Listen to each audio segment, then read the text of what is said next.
नमस्कार, आप देख रहे हैं हॉर्नबिल टीवी। हमर छत्तीसगढ़ बुलेटिन में मैं उत्पल आपका स्वागत करता हूं। उप मुख्यमंत्री अरुण साव ने कांग्रेस पर एसआईआर को लेकर जनता में भ्रम फैलाने का आरोप लगाया है और कहा कि देश की जनता इन बातों में आने वाली नहीं है। उन्होंने बताया कि 3 दिसंबर को शहीद वीर नारायण सिंह क्रिकेट स्टेडियम में अंतर्राष्ट्रीय क्रिकेट मैच आयोजित होने वाला है, जो प्रदेश के लिए बड़ी उपलब्धि है। इसके साथ ही उन्होंने कहा कि भारत सरकार द्वारा डीजी कॉन्फ्रेंस के लिए छत्तीसगढ़ का चयन होना राज्य के लिए गर्व की बात है। उप मुख्यमंत्री के इन बयानों को प्रदेश की राजनीतिक हलचल और आगामी आयोजनों के संदर्भ में अहम माना जा रहा है। देखिए, कांग्रेस पार्टी ने एसआईआर को लेकर बिहार में खूब हल्ला मचाया, वोट चोरी का आरोप लगाया, पर बिहार की जनता ने मुंहतोड़ जवाब देने का काम किया कांग्रेस पार्टी और विपक्ष को। उसके बाद भी ये निरर्थक बेबुनियाद बातों को लेकर जो भ्रम फैलाने की कोशिश कर रहे हैं, उससे जनता को कोई फर्क पड़ने वाला नहीं है। भ्रम फैलाने की कोशिश कर रही है कांग्रेस पार्टी की। एसआईआर पहली बार हो रहा है, वर्षों से एसआईआर होता आया है और चूंकि कांग्रेस पार्टी अपना जनाधार खो चुकी है, जनता कांग्रेस पार्टी से दूर जा चुकी है, इसलिए ये देश के अंदर भ्रम पैदा करना चाहते हैं, पर देश की जनता इनके बातों पर नहीं आने वाली है। जैसे बिहार की जनता ने इन्हें जवाब दिया है, अन्य राज्यों की जनता भी कांग्रेस पार्टी को इसी तरह से जवाब देगी।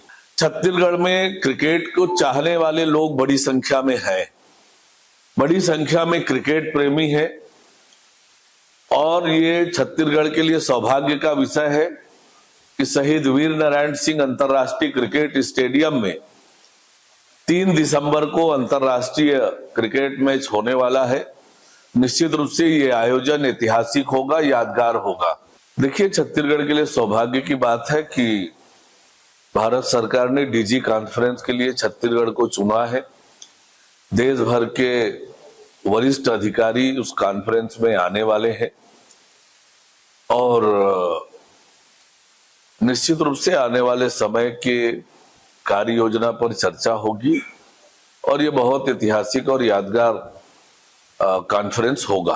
भिलाई में पहली बार सामने आए आईएसआईएस कनेक्शन के मामले ने पूरे प्रदेश में हड़कंप मचा दिया है। 2 नाबालिग किशोरों की गिरफ्तारी के बाद राजनीतिक हलचल भी तेज हो गई है। एटीएस के मुताबिक दोनों किशोर पाकिस्तान आधारित डिजिटल मॉड्यूल से जुड़े थे और पिछले 4-5 साल से सोशल मीडिया पर आतंकियों के संपर्क में थे। ऑनलाइन गेमिंग के दौरान फेक अकाउंट से उनसे संपर्क किया गया, हिंसक गेम डाउनलोड कराए गए और कट्टरपंथी कंटेंट भेजकर ब्रेन वॉश किया गया। इतना ही नहीं, दोनों से 100 से अधिक युवाओं का एक बड़ा ऑनलाइन ग्रुप भी बना लिया था। पूर्व मुख्यमंत्री भूपेश बघेल ने इसे बड़ा इंटेलिजेंस फेलियर बताते हुए केंद्र पर सवाल उठाए। वहीं गृह मंत्री विजय शर्मा ने कहा कि लंबी निगरानी के बाद एटीएस को यह सफलता मिली है और आगे भी कई खुलासे संभव है। सोशल मीडिया पर कुछ ऑब्जेक्शनेबल कंटेंट शेयर होने की जानकारी मिली थी। उसी को कंफर्म करने और फॉलो करने पर जानकारी हुई कि कुछ ऐसे बैंड ऑर्गेनाइजेशन हैं जो कि छत्तीसगढ़ में युवाओं को और किशोरों को प्रभावित करके रेडिकलाइज करने का प्रयास कर रहे हैं। उसी के तहत ये सबके बारे में भी जानकारी मिली थी। ये लोग किस लोगों से क्या अपील करेंगे आप, जो खासतौर पे जो बच्चे हैं और जो सोशल मीडिया यूज करते हैं? ये हाईली रेडिकलाइज थे बच्चे और जाहिर है पेरेंट्स के गाइडेंस, पेरेंट्स का सर्विलेंस होना चाहिए कि बच्चे किस तरह के कंटेंट देख रहे हैं और क्या कर रहे हैं। केंद्र सरकार है वो केवल लोगों को ध्यान भटकाने के लिए कर रहा है, जबकि केंद्र सरकार ने ऑपरेशन सिंदूर के बाद उन्होंने कहा था कि कोई भी आतंकी घटना होगा ये तो एक्ट ऑफ वार होगा। तो एक्ट ऑफ वार जब खुद भारत सरकार ने घोषणा की है तो इधर वो दाएं बाएं क्यों बात कर रहे हैं, क्यों चुप हैं? और कश्मीर क्रॉस करके आप पूरा राजधानी तक पहुंच गए तो जिम्मेदारी किसी तय करना पड़ेगा कि डोभाल की तय कर रहे हैं कि अमित शाह की तय कर रहे हैं और 14-15 लोगों की जान चली गई। इसके लिए जिम्मेदार कौन है? अमित शाह जिम्मेदार कैसे नहीं है इसका? ये 2 जने पकड़े गए, 3 जने पकड़े गए, उसे रोज पकड़ते रहेंगे। लेकिन सवाल इस बात को, उसकी जान की कीमत क्या?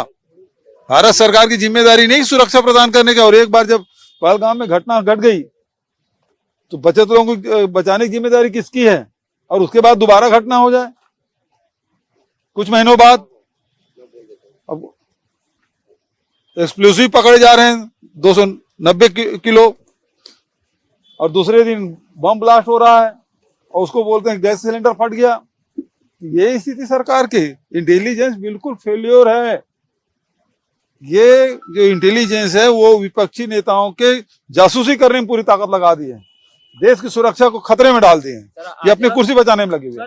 तो एक लंबी जांच की प्रक्रिया के बाद और काफी देर तक ट्रेस करने के बाद एटीएस छत्तीसगढ़ को, एंटी टेररिस्ट स्क्वाड छत्तीसगढ़ को एक बड़ी सफलता मिली है। और इस सफलता में ये है कि रायपुर के ही 2 युवा वो ISIS Islamic state of Iraq and Syria इस ग्रुप से जुड़े हुए थे। इस ग्रुप के लिए काम करने वाले जो पाकिस्तान के मॉड्यूल थे उस मॉड्यूल के डायरेक्शन में काम कर रहे थे और सोशल मीडिया पर एक्टिव थे।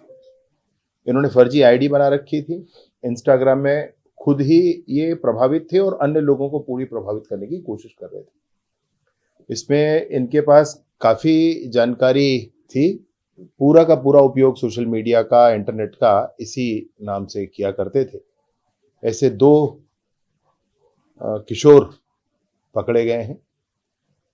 अंततोगत्वा जब सब कुछ स्पष्ट हो गया कि इनकी गतिविधि इस तरह से है जो देश विरोधी है, तो UAPA की धाराओं के साथ प्रकरण पंजीबद्ध करके उनको पहले पकड़ा गया और फिर न्यायालय में प्रस्तुत किया गया। करणी सेना के राष्ट्रीय अध्यक्ष डॉक्टर राज शेखावत रविवार को बिलासपुर पहुंचे और प्रेस कॉन्फ्रेंस में पुलिस पर गंभीर आरोप लगाए। उन्होंने दावा किया कि पुलिस ने वीरेंद्र सिंह तोमर के साथ बर्बर बर्ताव किया, उन्हें नंगे पांव बाजार में घुमाया और पानी तक नहीं दिया।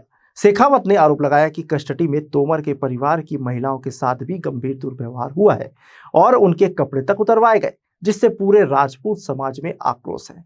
डॉक्टर शेखावत ने कहा कि बिना सरकार के समर्थन के पुलिस ऐसी हरकत नहीं कर सकती।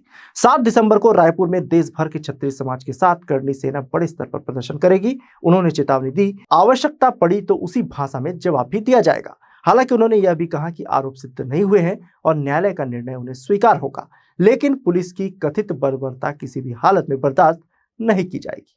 रायपुर में क्षत्रियों के स्वाभिमान को पुलिस प्रशासन द्वारा कुचला गया और हमारी बहन बेटी की इज्जत पे हाथ डाला गया।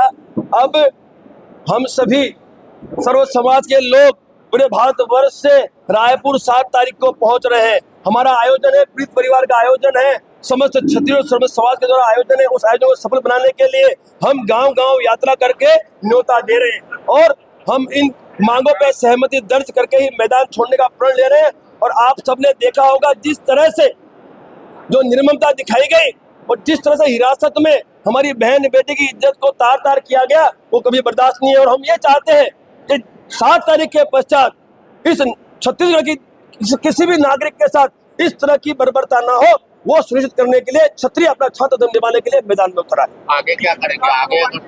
आगे की जरूरत नहीं है, 7 तारीख को पूरा हो जाएगा, चिंता ही मत करो। मैंने क्या कहा, आर पार की बात है।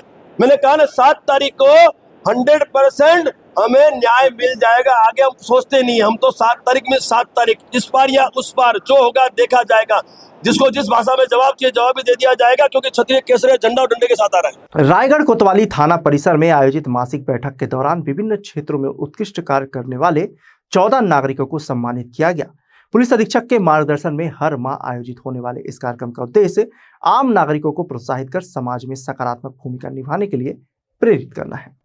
बैठक की अध्यक्षता नगर पुलिस अधीक्षक ने की, जिसमें साइबर डीएसपी थाना प्रभारी सिटी कोतवाली सुखनंदन पटेल और थाना स्टाफ शामिल है। चर्चा के दौरान नगर पुलिस अधीक्षक ने कहा कि आमजन अक्सर संदिग्ध व्यक्तियों की गतिविधियों और व्यवहार को पहचान लेते हैं, इसलिए किसी भी संदिग्ध हरकत की तुरंत पुलिस को सूचना दे। वहीं साइबर डीएसपी ने बढ़ते साइबर अपराधों और उनसे बचाव के उपाय बताए। ऑटो चालक संघ से चर्चा में थाना प्रभारी ने सवारी से दुर्व्यवहार की शिकायतों पर चिंता व्यक्त करते हुए शालीन व्यवहार, स्पष्ट नंबर प्लेट और नशे में वाहन न चलाने की सलाह दी। प्रतिमाह की भांति इस माह भी थाना सिटी कोतवाली में आज जो है जनप्रतिनिधियों एवं ऑटो संघ वालों का मीटिंग रखा गया था, जिसमें ऑटो चालक भी उपस्थित हुए थे। इसमें सभी उपस्थित लोगों से थाना क्षेत्र में होने वाले अपराध और उनके रोकथाम के बारे में चर्चा किया गया। साथ ही साइबर फ्रॉड से संबंधित भी जानकारी दिया गया है। साथ ही जो ऑटो चालक हैं उनको हिदायत दिया गया है कि जो भी सवारी आते हैं उनके साथ अच्छे से व्यवहार करें, नशा के हालत में गाड़ी ना चलाएं, साथ ही गाड़ियों में आगे पीछे उनका अच्छे से नंबर रहे। और जो पिछले हमारे माह में थाना क्षेत्र में जो अच्छे कार्य करने वाले थे, वैसे कुल 14-15 लोगों को अपने द्वारा जो है स्मृति चिन्ह और प्रमाण पत्र देकर के स्वागत उनका सम्मान किया गया। हाँ, इस कार्यक्रम में हमारे साइबर सेल CSP और नगर पुलिस अधीक्षक महक मिश्रा सर भी उपस्थित थे। उनके द्वारा भी उपस्थित लोगों को जानकारी दिया गया।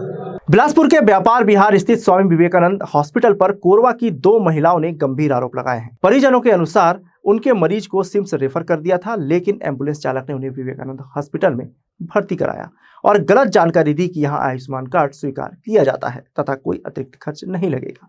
परिजनों का आरोप है कि भर्ती के बाद अस्पताल प्रबंधन ने आयुष्मान योजना न लागू होने की बात छुपाई और ऑपरेशन के बाद 1 लाख रुपए की मांग की गई। बड़ी मुश्किल से रकम जमा करने के बाद दोबारा 1 लाख की डिमांड की गई। रकम न देने पर मरीज को ICU से हटाकर जनरल वार्ड में शिफ्ट कर दिया गया और दवाइयां देना भी बंद कर दी गई। पीड़ित महिला ने बताया कि एक ही दिन में 1 लाख से अधिक का बिल थमा दिया गया, जिसके कारण उन्हें अपना खेत तक बेचना पड़ा। मामले में परिजनों ने अस्पताल प्रबंधन पर सख्त कार्रवाई की मांग की है। किम्स का पूरा सब चीज बना हुआ था, पर एम्बुलेंस वाले यहाँ पे छोड़ दिया। हमारा पेशेंट बहुत सीरियल कंडीशन में था, तो हमने भी कुछ नहीं बोला। हम 10 बजे एडमिट किए हैं। कहाँ से आपको बोला गया है? 100 बेड कोरबा से। कोरबा से फिर यहाँ पे कहाँ पे छोड़ा? एम्बुलेंस वाले यहाँ पे छोड़ा है, कहाँ पे? स्वामी विवेकानंद हॉस्पिटल में। तो उस समय हम लोग एडमिट ले लिए उनको। फिर 2 बजे रात में बोलते हैं कि इनको ऑपरेशन करना पड़ेगा। हम लोग बोले ठीक है कर लो। उसके बाद ऑपरेशन होने के बाद हमें बोलते हैं कि पैसे दो। तो हमें आयुष्मान कार्ड, हमने बोला कि आयुष्मान कार्ड चलता है, तो बोले कि नहीं चलता है। तो हम हमारे पास पैसा नहीं था, जो था मांग के हम उनको दे दिए। जितना था हमारे पास सब चीज़ हम लोग उनको दे दिए, पैसा जो भी हमारे पास था। अब हमारे पास कोई पैसा वैसा नहीं। हमारे पेशेंट को ICU से निकाल के नॉर्मल वार्ड में शिफ्ट कर दिए हैं। उनका सर का सर्जरी हुआ। जब आप वहाँ पे एडमिट थे तो आपको बोले नहीं पूछा गया था कि आयुष्मान कार्ड है? कुछ नहीं, ना हमें बताया गया था ना हमें पूछा गया था। एम्बुलेंस वाले से नहीं पूछा कि यहाँ से छोड़ दी? एम्बुलेंस वाले हम उस टाइम हम लोग ध्यान नहीं दिए थे कि इमरजेंसी में है। अच्छे से अच्छे इलाज हुए हमारे हस्बैंड। क्या आरोप लगा रहा हॉस्पिटल कौन सा? स्वामी विवेकानंद। क्या चाहते हैं? अच्छे से अच्छा इलाज हो। कुछ ज्यादा ही पैसा वो लोग वो कर रहे हैं। कितना दे चुके हैं? 1 लाख रुपए दे चुके हैं। 1 लाख रुपए पेंडिंग है अभी, और जितने दिन रहेंगे उतने। एक दिन का बेड चार्ज उनका 15,000 रुपए है। तो आपको पता नहीं था? ये समय में नहीं पता था। आपका नाम? बीना चंद्रवंशी। प्रधानमंत्री नरेंद्र मोदी द्वारा विश्व पर्यावरण दिवस 2024 को शुरू किए गए एक पेड़ मां के नाम महाअभियान की कोरबा में गंभीर अनदेखी सामने आई है। आरोप है कि महारत्न कंपनी NTPC कोरबा के आवासीय परिसर में अधिकारी और कर्मचारी कच्चे पेड़ों की अवैध कटाई कर रहे हैं। इसमें जीवनदायिनी बरगद और पीपल जैसे पेड़ भी शामिल हैं। जब इस कटाई की अनुमति संबंधी सवाल NTPC अधिकारियों से पूछे गए तो उन्होंने टिप्पणी करने से परहेज किया। उधर कटघोरा वन मंडलाधिकारी कुमार निशांत ने बताया कि पेड़ों की कटाई के लिए कोई अनुमति नहीं ली गई है और जांच के लिए स्टाफ भेजा गया है। शिकायत के बाद NTPC प्रबंधन द्वारा सबूत मिटाने की कोशिश में पेड़ों और टहनियों को ट्रैक्टर से हटाया जा रहा है।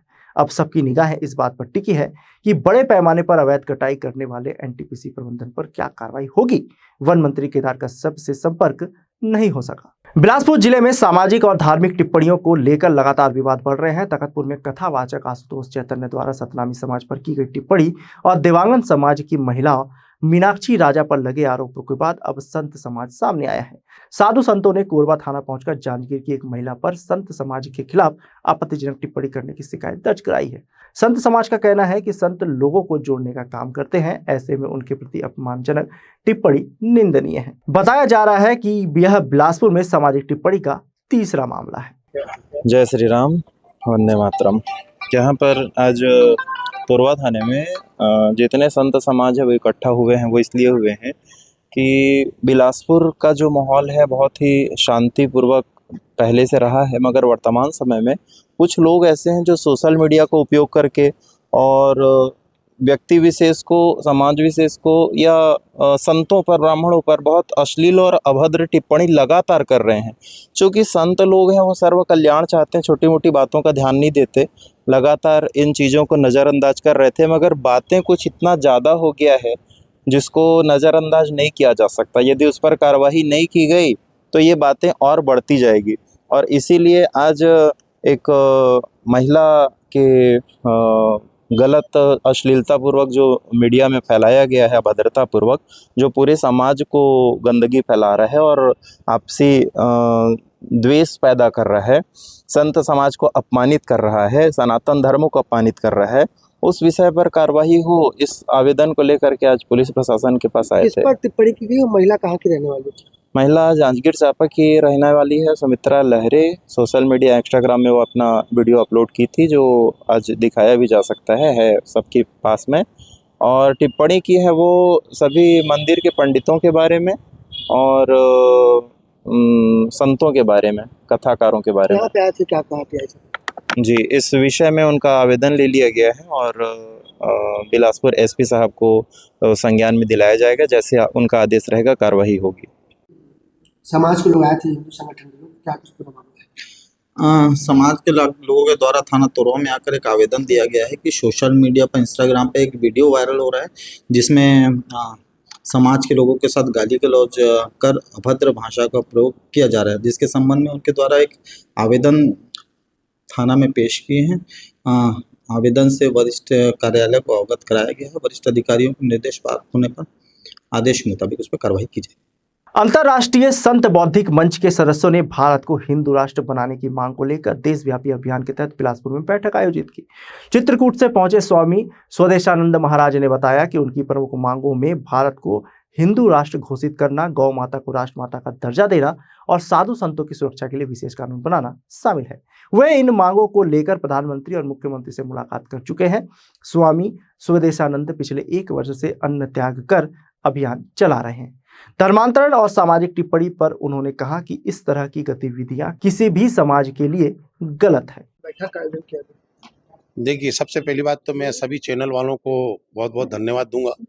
और ये अंतर्राष्ट्रीय संत बौद्धिक मंच नरेंद्र मोदी विचार मंच की बैठक है और इस बैठक में हमने श्रद्धांजलि भी अर्पित किया है, क्योंकि हमारे परिवार के जो एक सदस्य हैं उनकी धर्मपत्नी नहीं रह गई, तो उन्हें श्रद्धांजलि भी अर्पित किया है। और आगामी समय में संगठन को कैसे मजबूत बनाया जाए, इस पर भी हम लोगों ने विचार किया। संगठन की कुछ मांगे हैं, उस मांगों को भी हम आदरणीय प्रधानमंत्री नरेंद्र मोदी जी के पास, अमित शाह जी के पास और यहाँ के यशस्वी मुख्यमंत्री जी के पास भी पहुँचाने का हम लोगों ने निर्णय लिया। इस जैसा अंतर्राष्ट्रीय संत बौद्धिक मंच जो है ये पूरे देश और विदेश में काम कर रहा है। Bhutan, Nepal, Indonesia, America, Dubai, ये सारे देशों में हमारा जो संगठन है काम कर रहा है और इस संगठन के 11 करोड़ सदस्य हमारे पूरे देश और विदेश में काम कर रहे हैं। आज हम लोग यहाँ पर बैठे हुए हैं, हमारे साथ हमारे राष्ट्रीय संगठन महामंत्री श्री 1008 श्री जयानंद महाराज जी हैं, हमारे जो संगठन के प्रदेश के संगठन महामंत्री हैं हमारे मन्नू ठाकुर जी। मांगे मैं बता रहा हूँ आपको कि हमारी जो प्रमुख मांगे हैं, भारत को हिंदू राष्ट्र बनाना, गौ माता को राष्ट्र माता का दर्जा दिलाना और साधु संत और मातृ शक्तियों के लिए उनकी सुरक्षा के लिए विशेष कानून बनाना, और जो मंदिरों से जो टैक्स लिया जा रहा है उस टैक्स को मंदिरों से टैक्स को मुक्त कराना। ऐसे 11 सूत्री मांगों को लेकर हम पूरे देश में हर प्रांतों में, हर जिले में भ्रमण कर रहे हैं और उसी उद्देश्य को लेकर आज हम छत्तीसगढ़ के की ये पावन भूमि में यहाँ पर हम आए हुए हैं। यहाँ पे हमारी बैठक चल रही थी और बैठक हमने अभी समाप्त किया है। और मैं ये कहना चाहूँगा, क्योंकि उत्तराखंड जो भूमि है वो देवों की भूमि है, इसलिए उसको देवभूमि कहा जाता है। तो छत्तीसगढ़ तो देवियों की भूमि है, यहाँ तो कण कण में देवियों का वास है, तो क्यों ना इसको आदिशक्ति भूमि के नाम से जाना जाए। हमने इसके पहले भी एक कार्यक्रम यहाँ किया था, हमने घोषणा किया था कि इस भूमि को आज नहीं तो कल आदिशक्ति भूमि के नाम से पूरा छत्तीसगढ़ का जन जन जानेगा। और मैं आदरणीय मुख्यमंत्री जी से भी मांग करता हूँ कि इस भूमि को विधानसभा में पारित करके और इस भूमि का नाम आदिशक्ति भूमि के नाम से जाना जाए, छत्तीसगढ़ के आगे आदिशक्ति भूमि लगाया जाए। क्योंकि यह जो हमारा जो संगठन है ये आज यहाँ ही नहीं पूरे देश में और विदेश में काम कर रहा है। जैसे आपको मालूम होगा, अभी नेपाल में जो तख्ता पलट हुआ था, वो तख्ता पलट हमारे अंतर्राष्ट्रीय संत बौद्धिक मंच के सनातनी युवाओं के द्वारा किया गया है। हमने वहाँ पे नेपाल में 3 कार्यक्रम किए। काठमांडू में पहला कार्यक्रम, पोखरा में दूसरा कार्यक्रम और तीसरा कार्यक्रम विराटनगर में किया। हम वहाँ पे हमारे साथ सारे मंत्री भी बैठे थे, सांसद भी बैठे थे। मैंने उन्हीं के सामने कहा था कि जो सनातन का नहीं वो देश का नहीं, और जो सनातनियों का नहीं वो देश का नहीं। और मैंने ओली सरकार से कहा था कि आपका तख्ता पलट होने वाला है, और हमारे कार्यक्रम के 15 दिन के बाद नेपाल में तख्ता पलट हुआ, हमारे युवाओं के द्वारा किया गया। तो हम यहाँ पे चूंकि हमारे आदरणीय नरेंद्र मोदी जी हैं और उन पर हमको विश्वास है, चूंकि वो सनातन के पक्ष में काम कर रहे हैं, राष्ट्र के पक्ष में काम कर रहे हैं, इसलिए सारे सनातनी आज उनके साथ हैं। हम बीजेपी के हैं ऐसा नहीं है, लेकिन सनातन के हैं इसलिए हम उनके साथ हैं। मांग पूरी नहीं होगी, हमको मालूम है 27 के पहले ये हिंदू राष्ट्र बनेगा, आप देखना। और 27 के पहले ही गौ माता को राष्ट्रमाता का दर्जा दे दिया जाएगा, ये हमें विश्वास है आदरणीय नरेंद्र मोदी जी पर। नाम स्वामी स्वदेशानंद ब्रह्मगिरी महाराज, अंतर्राष्ट्रीय अध्यक्ष, अंतर्राष्ट्रीय संत बौद्धिक मंच एवं संस्थापक संयोजक, सनातनी अखाड़ा। आज के बुलेटिन में बस इतना ही। मुझे दीजिए इजाजत। देखते रहिए हॉर्नबिल टीवी।